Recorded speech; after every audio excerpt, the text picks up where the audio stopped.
of you have even had the word ride, and you're like, hey, what is this ride thing? Okay, so let me just talk to you a little bit about what this is all about. Our state governor, Governor Gordon, he came out with an initiative a couple of years ago, and it was, we need to rethink the way that we do education in Wyoming. And so he started this little initiative, and they went around and they talked to all sorts of people, but they weren't talking necessarily to teachers, all right? They did do some of that, but a lot of it was with businesses, with community members, with elected officials. And one thing that they all kind of came back and said, a common theme, was that we need to start working on the skills of the future, not the skills of the past. So I graduated in the awesome year of 1990. Let's hear it for 1990. Yeah. Laura is shocked and amazed that I'm that old. So when I graduated from school in 1990, it was pretty clear there was only one thing that people did, right? And that was they went to college.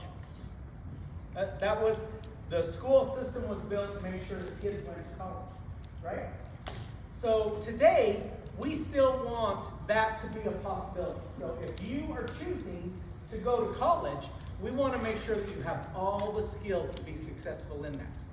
But we also know that a lot of you guys are going to graduate and you're going to start your own businesses, and I'm going to come begging for a job from you because you'll be making millions of dollars, and you're just going to kill it, right?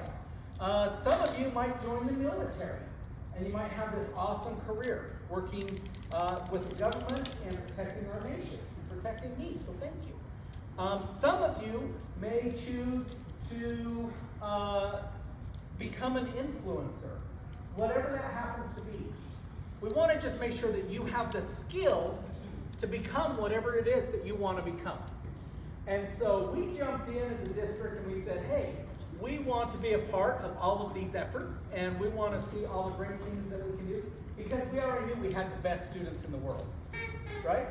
Yeah, nice job. And we know that we have the best teachers in the world. And so it gives us an opportunity now to say, all right, let's rethink this and let's find ways to integrate student-centered practices in a way that will benefit you for the rest of your life. So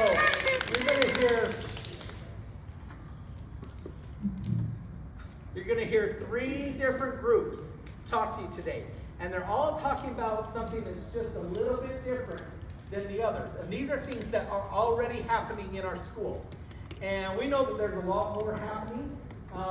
And so we will find times to do celebrations around all the other great stuff that's happening.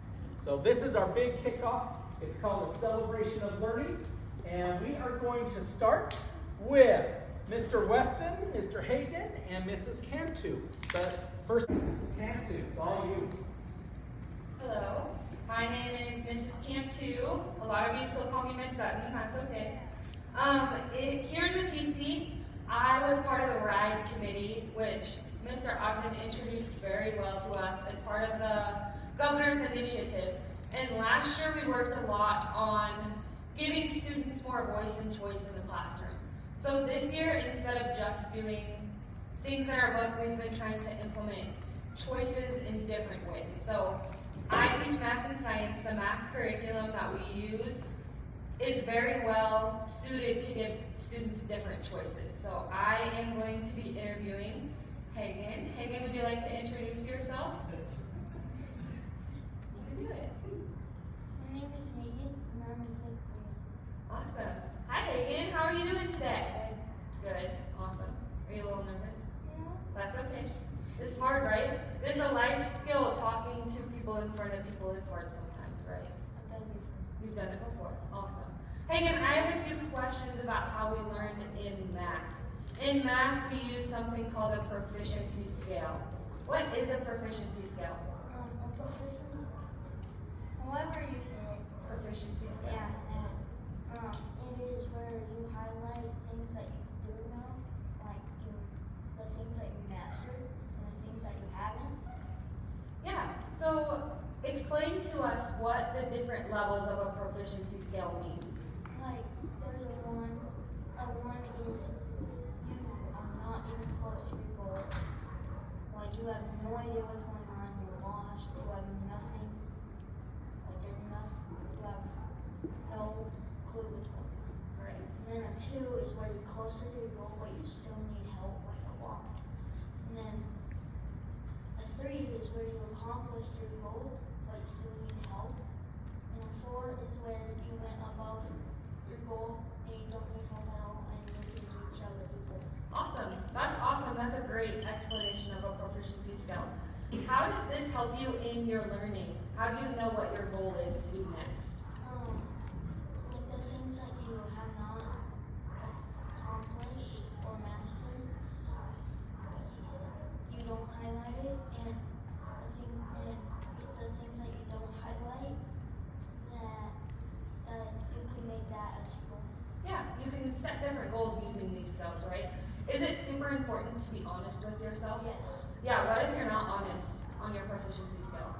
If you're not honest, if you put all fours, like if you highlight everything, and there's things that you're not good at, Yeah. like maybe you're taking a test and it's all about this one thing to get you better, and you start writing and then you get all the questions wrong, and then that makes you not a four. Not a 4 yet, right? And it's important to be able to set goals to know where you need to go next. How are we changing? Lately, we've been using the scales together. How are you starting to use it all on your own? So doing it with you, it would be like you telling us what we know, and then doing it by ourselves is like we read through it, and oh, I know this, I don't know that. Yeah, and you have to prove it now. Yeah. Awesome. So you could say, oh, I know how to multiply really good, and here's why. Awesome. Do you have different choices in math sometimes? Yeah, what are some examples of choices you have? You can do distributive area model, the 1/2, you can do any. Yeah, to solve multiplication, right? Is there a wrong or a right way to solve it? Not really, as long as you get the right answer. Awesome. Does it make you feel good when you have choices? Yes. Or do you like when someone just tells you what to do? I think it's more better to do what we want to, not just a teacher saying you gotta do this, you can't do whatever you want. Yeah, awesome. Thank you, Hagen, for teaching us all about proficiency skills.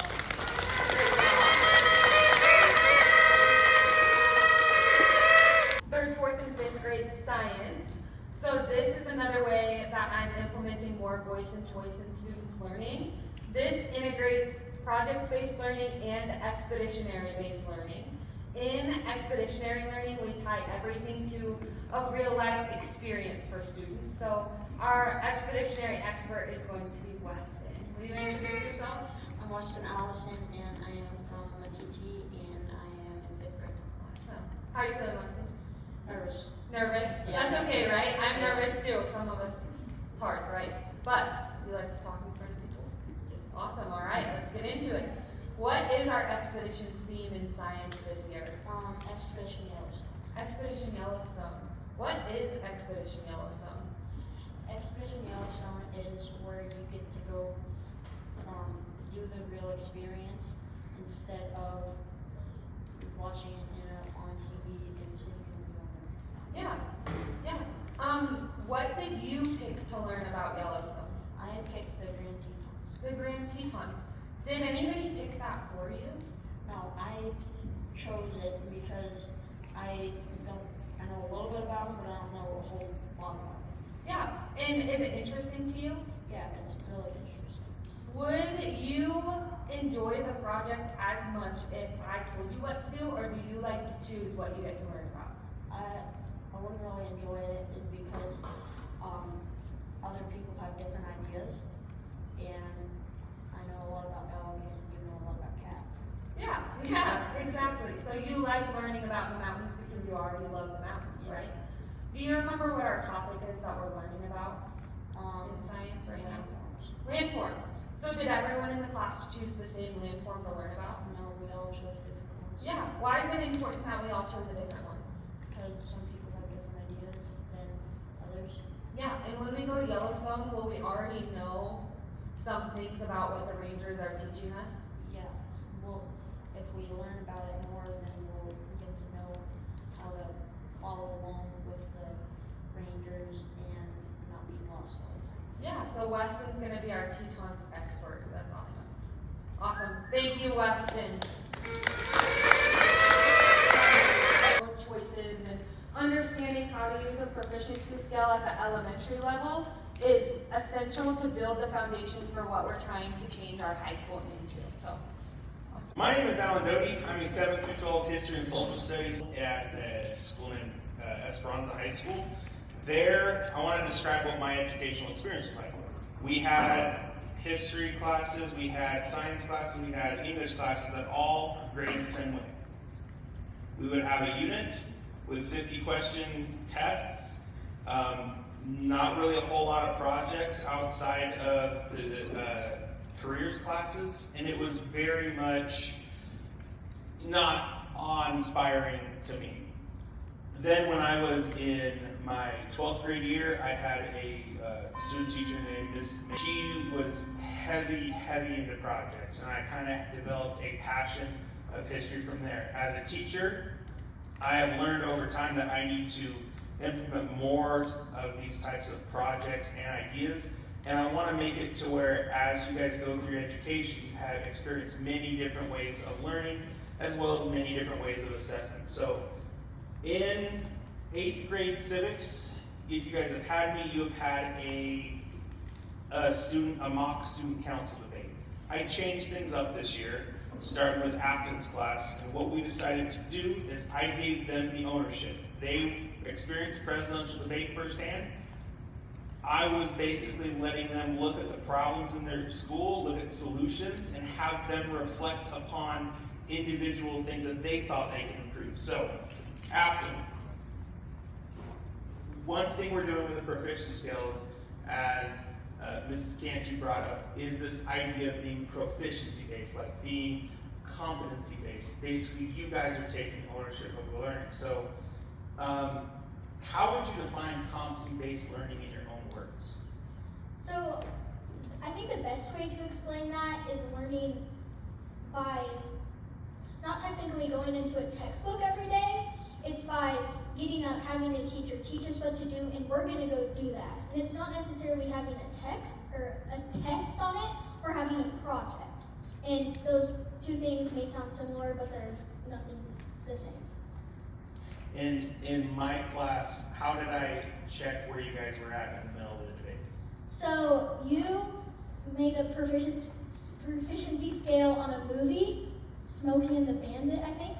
So anyway, it was from numbers 1 to 4. So 1 is, I'm just learning to drive, I need help. And number 2, I'm getting there, but I'm nowhere close to being a 3. I'm kind of more than a 1. I can drive okay, but I wouldn't drive with, I'm not experienced. 3, I know how to drive a car well. I can't teach others how to drive a car, but I can drive it well. 4, I drive proficient, advancedly, and I can teach others how to drive a car. So we had this debate. We spent the better part of a week on it. You guys had to prepare with some questions. You had to ask certain questions. What were some challenges that you guys faced as you went about this project?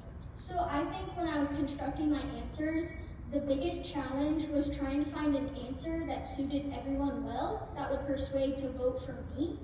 And at the end of the day, you can't make everyone happy, but just to overcome that, I tried to find the most effective answers.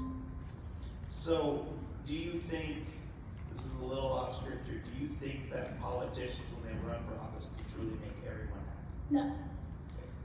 No, Why do you think that is? because everyone has a different opinion. Now, in what ways did we all, like you guys as a class, overcome some of the challenges that you guys face in terms of trying to make everybody happy? So I think what I did, I just found the answer that suited everyone. Some people didn't like it, but the majority of the class did. So I just tried to find the most effective answer. Now, moving on to talking about projects and tests, what was one way, what were the different ways you've been assessed this year? Now, you can talk about my class, you can talk about other classes, and which way of learning did you like the most? So we had a written test where we had to construct 2 essay answers, one short, one long. I think I wrote a 12-sentence essay on the long one and just a 5 on the short. It was okay, but we also did a constitutional debate and a mock Stuco election debate. I think my most favorite way was the mock Stuco debate because it teaches kids real life skills instead of going down. I have to write at least 10 sentences. It's not very inspiring. When I had to talk to other people, I had to disagree with them, and I had to explain why.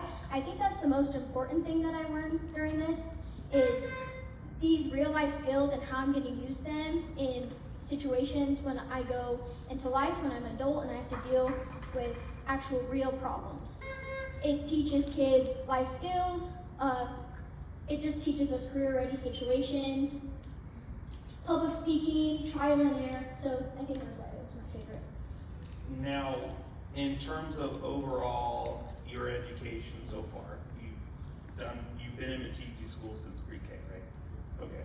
What was one thing about how you're assessed at school that you would change and why? I think that instead of sitting us down, having a test, writing this big essay, I think that we need to get more involved with having kids do a lot of life skills. I really like learning how to do life skills because that's what life is about, is our life skills and how we use them.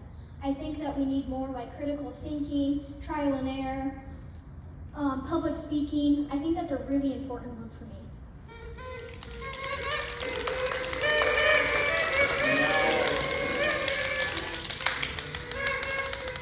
This next question's kind of funny because Afton decided to call her mom before lunch to figure this out. But what does your mom think about competency-based learning and projects versus tests?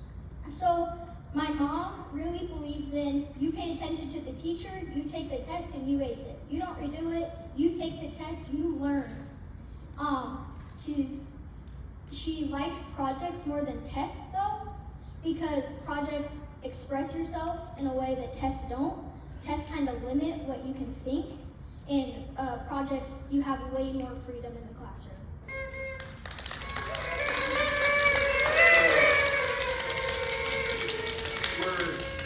We're kind of going a little on the spot here, but last year you decided to compete in History Day, and what was the topic you decided to pick? Simone Biles and how she changed history. So one thing that was interesting about that is that you had the infinite amount, you could pick any person in history, and the key thing with competency-based learning is you're having your own perspective on things. So in terms of the judges and Larry, how did you describe how Simone Biles changed history?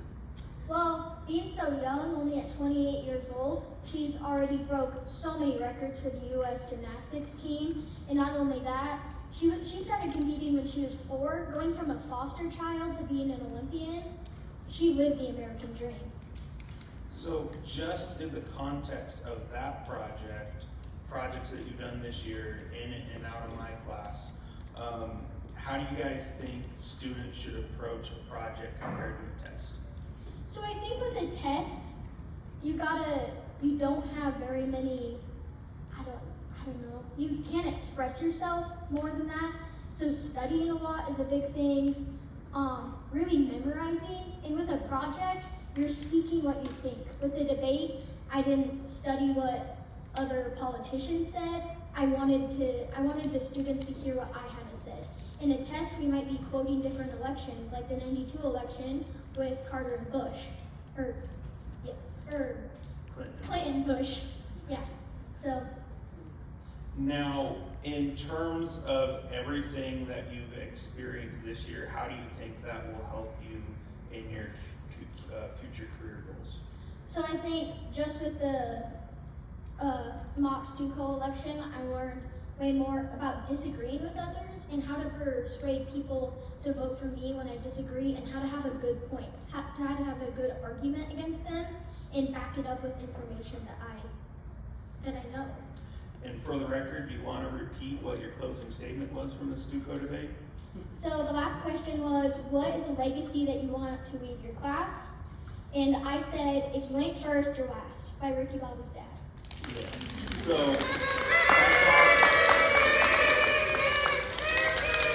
thank you so much, Afton. Appreciate it that you volunteered for this, and yeah, thank you.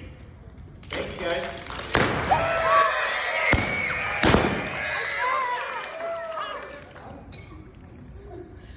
Well, hello, my name is Nicole Davis, and I teach secondary math. I've been teaching for 12 years, and I'm constantly trying to improve my teaching and improve my students' education and their educational experience, which is part of the reason why I decided to join the RIDE program. And I'm here with one of my students, Jonathan Ogden. Go ahead and introduce yourself. Jonathan Ogden, junior at Meeteetse Schools. And so part of my focus on the RIDE was implementing more projects into my classroom to make math more fun and more memorable. And so I'm just gonna have a conversation with Jonathan and see some of his perspectives. So I'm going to start with competency-based education. How would you describe competency-based education? I think competency-based learning, the main goal for it is not like traditional of having someone just teach it up, but having step-by-step of this is the goal we're trying to go to, and if everyone's not there, then we aren't going to go. We got to make sure everyone's at that goal and at that stage so that they can move on. Do you feel that this way of learning, this competency-based, better reflects your understanding and your skills? I definitely think so, because with just a normal pen and a paper test, then I feel like it's all just memorization there. Well, with this, you actually have to learn it to be able to move on. Do you feel that it gives, do you feel that projects or tests give you a better opportunity to show me or other teachers what you've learned? I definitely think projects do, because it really shows that we know what we're doing instead of memorizing what we've been taught. And that way the teachers can actually see and not really help us, only when we actually need help. But it's mostly just between us. Can you share an example of a project that has been memorable and helped you understand the concept more deeply? I think the most memorable project was in your class. Last year during Algebra 2, we made rockets, and then we went out to the rodeo grounds to go shoot them off, and we had to model a quadratic function. So we used a altimeter to find the vertex of it, and then we came back and made a poster and talked about here was the highest point that it went, and this is where it landed. How do you feel you had to prepare differently for that project than you would have prepared for a test? I think for a test, when I study, I usually look at what the answer is and how I got there, and I try to memorize it. And then when we do projects, I can't really do that because it's a project and it's the first time I've been doing that. So I have to actually use what I was taught and apply that to what I need to do to finish the project.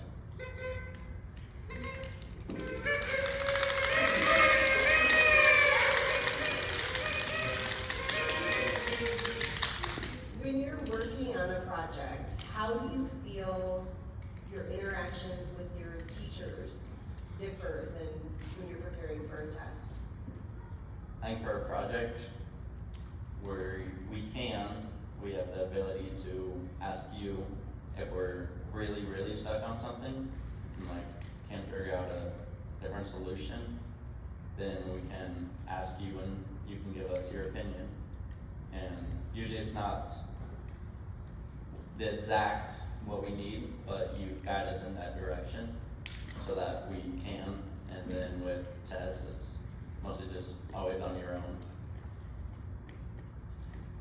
Do you think that projects offer more creativity and critical thinking than a test? They definitely do, because on a test, and at least for me when I'm struggling on a test, I just stop and look at that question forever and just get stuck on that one and not keep going. Whereas a project, I get to be more creative and problem solve my way or my group's way if it's a group project to come up with a solution. Is there a time when you think that it might be better to take a test than work on a project? Yes, I do think that sometimes we do have to take tests.